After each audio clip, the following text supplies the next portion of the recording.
Hello दोस्तों, स्वागत है आपका नई वीडियो नए टॉपिक के साथ। आज के टॉपिक में बात करने वाले RS-200 साउंडी रॉकेट के बारे में, जो कि RS सीरीज के रॉकेटों की सफलतापूर्वक 200वीं उड़ान थी। इस लॉन्चिंग के गवाह पूर्व राष्ट्रपति रामनाथ कोविंद और इसरो के चेयरमैन एस सोमनाथन रहे। दोस्तों, जैसे कि मैं पिछली वीडियो में बता चुका हूँ, जो 2023 का साल है वो इसरो का साल है, क्योंकि ईयर 2023 में इसरो 3 मेन मिशन की तैयारी कर रहा है। इन मिशनों में सबसे पहले चंद्रयान 3 की लॉन्चिंग होगी, दूसरा मिशन होगा आदित्य L1 और तीसरा मिशन जो सबसे ज्यादा इम्पोर्टेंट है वह गगनयान। इस मिशन में सबसे पहले मानव रहित यान को अंतरिक्ष में भेजा जाएगा। इसलिए दोस्तों, मैं यूं ही नहीं कह रहा 2023 का साल भारत का साल है, क्योंकि इसरो में बैठे लोग भी जिद्दी है, जो ठान लिया वो करना है, चाहे कुछ भी हो जाए। साइकिल से अपने सैटेलाइट के पार्टों को ले जाने से लेकर आज इंसानों को अंतरिक्ष में पहुंचाने की तैयारी कर रहा है, जो इसरो की जिद, मेहनत और क्षमता को दर्शाती है। और दोस्तों, एंटी सैटेलाइट सिस्टम तो आपको याद ही होगा, जिसमें भारत ने अपनी पहली सक्सेसफुल लॉन्चिंग में अपने देश के खराब सैटेलाइट को अंतरिक्ष में डिस्ट्रॉय कर दिया था। लेकिन अब 2022 के एंड में भारत के प्राइवेट प्लेयरों ने भी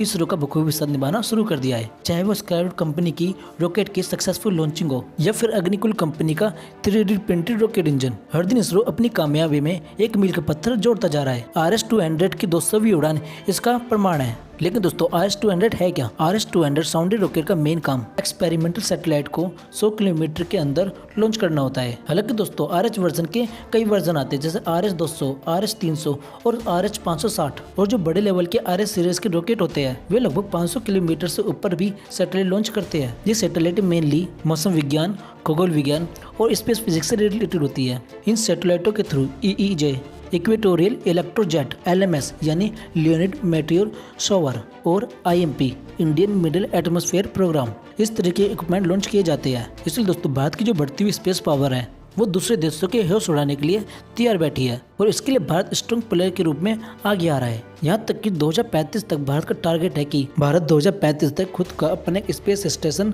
बना दे, और इसको लेकर इसरो ने अपना मास्टर प्लान भी तैयार कर लिया है। आज दुनिया इतने कम बजट में भारत की इतनी अच्छी डेवलपमेंट को देख रही है, खासकर स्पेस के क्षेत्र में, जिसमें नासा को किसी मिशन को पूरा करने में लगभग 12 से 10 गुना खर्चा करना पड़ता है। आज भारत कम बजट में रॉकेट बनाने का और सैटेलाइट लॉन्च करने का दुनिया के सामने एक अच्छा उदाहरण पेश कर चुका है, जिसका मंगलयान और चंद्रयान 1 और चंद्रयान 2 एक अच्छा खासा उदाहरण है। क्योंकि अगर किसी देश की स्पेस पावर मजबूत है तो फिर उस देश को सुपर पावर बनने से कोई नहीं रोक सकता, क्योंकि स्पेस में किसी देश की सैटेलाइट जाती है तो वो सैटेलाइट उस देश की भलाई के लिए काम करती है, चाहे वो मौसम विभाग की सटीक जानकारी देना हो या मिलिट्री के लिए बॉर्डर मैपिंग का काम करती हो।